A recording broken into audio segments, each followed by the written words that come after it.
If you're a creative person and discipline feels like punishment, then this video is for you. Somewhere along the way, discipline got sold to us as the enemy of creativity. Like once you become disciplined, the ideas dry up, your passion reduces, and everything just becomes mechanical and robotic. So you now take that perspective and you resist discipline. All your life, you are freestyling. Your entire creative career is based on when the mood is right. You freestyle everything and then you wonder why you're not consistent. Anyways, by the end of this video, discipline will stop feeling like a creative prison and become a tool that you use to unlock your next level of beast mode creativity and excellence.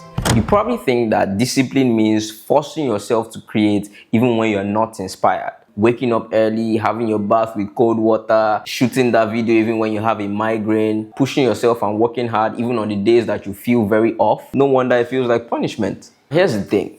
Discipline doesn't kill creativity. It actually protects it. And I'll tell you why. Picasso reportedly said, "Inspiration exists, but it has to find you working." Another creative, a writer, Stephen King, echoes this thought when he said in his book that amateurs sit and wait for inspiration. The rest of us just get up and go to work. Discipline is not a cage. It is simply the runway that lets creativity take off every single day. Now let's take a look at a couple of things that you need to change your mindset about in order to begin to use discipline more like a tool and not see it as a problem. The first thing is that discipline starts with identity. Who exactly are you? J.K. Rowling treated her writing like a job, literally writing in cafes with her baby on her back or in her arms because she's not African, making sure to finish the drafts consistently and on time. Pharrell Williams, that we all respect, reportedly spends hours upon hours refining, experimenting with different sounds and different plugins and different instruments, even without the promise of an output at the end. So why do these people go these lengths? It's because there's something about the way they see themselves that gives them the ability and expands their mind to embrace the capacity for being that kind of disciplined person. Now, what does that mean in simple terms? You need to get to the point where you begin to see yourself as the kind of creative that finishes their work, such that what goes on in your mind is that I'm the kind of person that shows up daily and I'm the kind of person that treats my craft like work. And so when that mindset shift happens, your creative work begins to feel like something that is aligned with your identity. And so that friction that is usually caused by forceful discipline dissipates. Now, this next part is why many creative people usually burn out. Secondly, stop overusing motivation. Motivation is emotional and creativity is also emotional. So that combo, chaos. If the amount of creative output that you are able to accomplish is all dependent on how you feel, then you're going to be inconsistent forever. No established artist waits for inspiration. They show up daily and then the inspiration meets them there. Disciplined creatives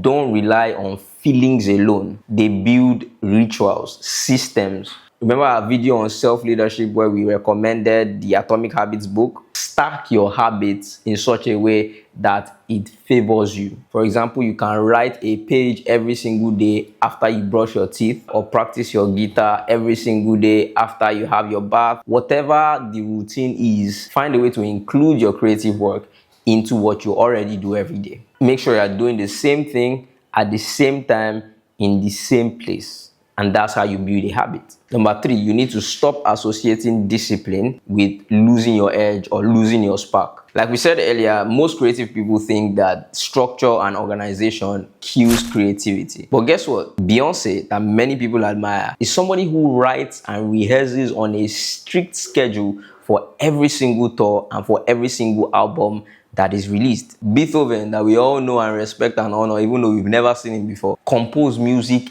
every single day and stuck to a rigorous routine even when he wasn't feeling well. Guess what? Structure doesn't kill creativity. It gives you space to come alive. Now, finally, you need to stop making discipline too big. You probably think discipline means 8-hour-long sessions, perfect routines, massive outputs of art every single day or week or year or month. And then the moment you can't maintain that, you quit. What were you expecting? The artists that remain consistent are those who do a little of everything every single day. The dancers that blow up on TikTok are the ones that do one TikTok dance every single day, not the one who plans for a big production for 6 months and then takes a break for the rest of the year to recover from the stress. Disciplined creatives think smaller. This is the only thing in life where you are permitted to think smaller at the beginning and gradually work your way up to higher standards. You should be aiming to do it again rather than to be perfect at it one time. You don't want to be that one-hit wonder that just does one thing that goes viral and you can't repeat it again because you never learned the structure or the discipline needed to maintain that consistent output that will probably give you a better chance in the future. So if discipline feels like punishment for you as an artistic creative, this is what you're missing. Firstly, discipline protects inspiration. Identity creates consistency. Rituals and systems beat motivation every single day. Structure strengthens creativity. And lastly, small repeatable actions win. Discipline only hurts when it is disconnected from who you really are. Fix that identity problem and it stops becoming something you hate, but something that helps you be the best artistic creative that God designed you to be. Remember, inspiration shows up every single day at 9 a.m. only if you are sitting at your desk waiting for it. If this was helpful, make sure to like, subscribe, and leave a comment and share this video to that creative friend that needs it. And if you're a Christian and a creative and you want to be in a community of like-minded folks who share the same vision of making kingdom culture the new pop culture, then you need to be in the Vane Academy Collective. Link is in the description. See you inside.